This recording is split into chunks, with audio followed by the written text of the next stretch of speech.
Nikola Tesla se slavi kao genije koji je imao neverovatnu sposobnost da zamisli budućnost. Predvideo je mobilne telefone, televiziju, pa čak i elemente interneta mnogo pre nego što je bilo koja od ovih stvari postojala.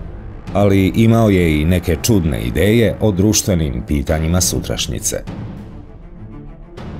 Uprkos njegovoj briljantnosti sa svim tehnološkim stvarima, Teslini pogledi na društvenu strukturu budućnosti ponekad su bili prilično drugačiji.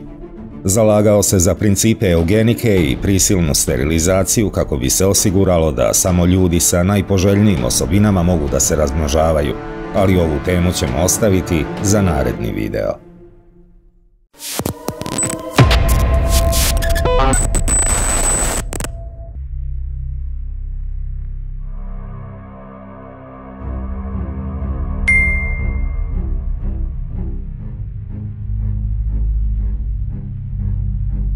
Pronalazač je zamislio društvo strukturirano poput pčelinjeg, gde muške jedinke obavljaju teške poslove i inače se koriste samo u svrhe uzgoja.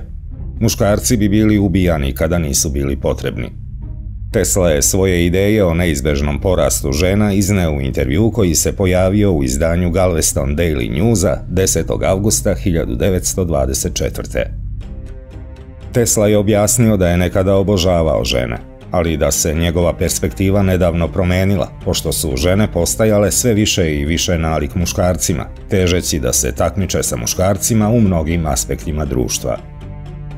Sada je nežna žena tihog glasa koju sam poštovao skoro nestala, rekao je Tesla novinaru 1924. Na njeno mesto je došla žena koja misli da je njen glavni uspeh u životu u tome da se što više dopadne čoveku, u odeći, glasu i postupcima, u sportu i dostignućima svake vrste. Tesla bi dalje objašnjavao da je takmičenje žena sa muškarcima bila jedna od najvećih tragedija koju je svet video i da to ne bi bilo dobro za celokupnu civilizaciju. Svet je doživeo mnoge tragedije, ali po mom mišljenju najveća tragedija od svih je sadašnje ekonomsko stanje u kome se žene bore protiv muškaraca i u mnogim slučajevima zapravo uspevaju da uzurpiraju svoja mesta u profesijama i industriji, objasnio je pronalazač. Ova rastuća tendencija žena da zasene muški rod znak je propadajuće civilizacije.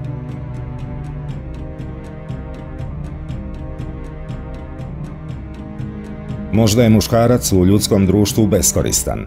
Iskreno priznajem da ne znam, priznao je Tesla. Ako žene počnu da se tako osjećaju u vezi sa tim, a postoje upečatljivi dokazi da to čine, onda ulazimo u najokrutniji period svetske istorije.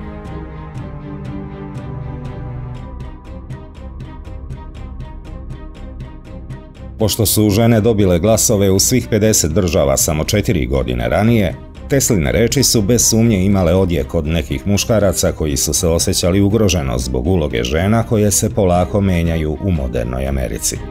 Ni manje ni više nego matrijarhalno carstvo je na pomolu, upozorio je on. Naša civilizacija će potonuti u stanje kako se nalazi među pčelama, mravima i drugim insektima, u stanje u kojem se mužjak nemilosrdno ubija, rekao je Tesla. U ovoj matrijarhalnoj imperiji koja će biti uspostavljena, žena vlada. Kako ženka preovlađuje, mužjaci su u njenoj milosti. Muško se smatra važnim samo kao faktor u opštoj šemi kontinuiteta života. Danas pojedini web sajtovi opisuju Teslina predviđanja o pokoravanju muškaraca kao uznemirujuće tačna, dok ga neki muškarci na Redditu nazivaju prorokom, što potvrđuje njihov iskrivljen pogled na svet u kojem žene dominiraju i tlače muškarce u svim aspektima društva. Ne razmatram ovo pitanje samo sa stanovišta čoveka, insistirao je Tesla u svom intervjuu iz 1924. Mislim na žensku stranu toga.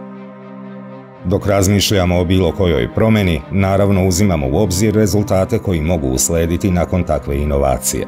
Jedan od rezultata, po mom mišljenju, je prilično patetičan, rekao je Tesla. Ali žene zapravo neće uspeti u ovom novom svetskom poretku, rekao je on.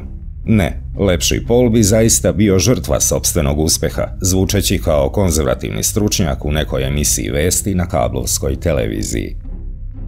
Žena je sama po sebi zapravo žrtva, umjesto, kako ona misli, pobednica. Zadovoljstvo je odsutno iz njenog života. Ona je ambiciozna, često daleko iznad svoje prirodne opremljenosti da postigne ono što želi. Ona suviše često zaboravlja da sve žene ne mogu biti primadone i filmske zvezde, smatra Tesla. Nezadovoljstvo žena čini život današnjice još opterećenijim. Visok glas koji egzistenciji daju ljudi koji su nemirni i nezadovoljni jer ne uspevaju da postignu stvari koje su potpuno nesrazmerne zdravlju i talentu kojima ih je priroda obdarila, loša je stvar za svet, rekao je Tesla suptilno. Čini mi se da žene nisu posebno srećne u ovoj novostečenoj slobodi, u ovoj novoj konkurenciji koju tako uporno vode protiv muškaraca u poslu i profesijama, pa čak i u sportu, rekao je Tesla.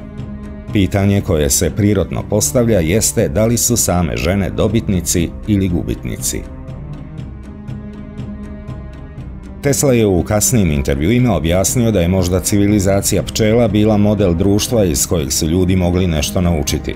Možda je naučno uređena civilizacija zaista bila pravi put, čak i ako je to značilo da je nad nama obsesivni matrijarhat.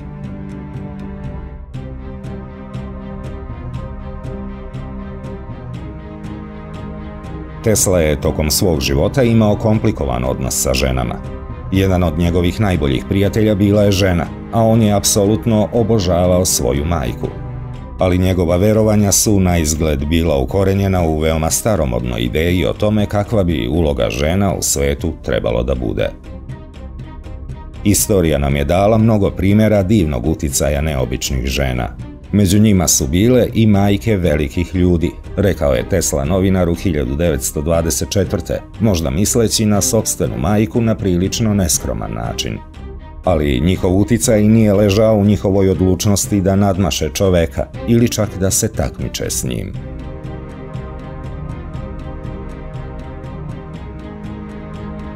Skoro po svemu sudeći, Teslu nisu privlačile žene, a prema nekima je mogao biti i prilično neljubazan, kao kada je jednom otpustio jednu od svojih sekretarica jer je predebela.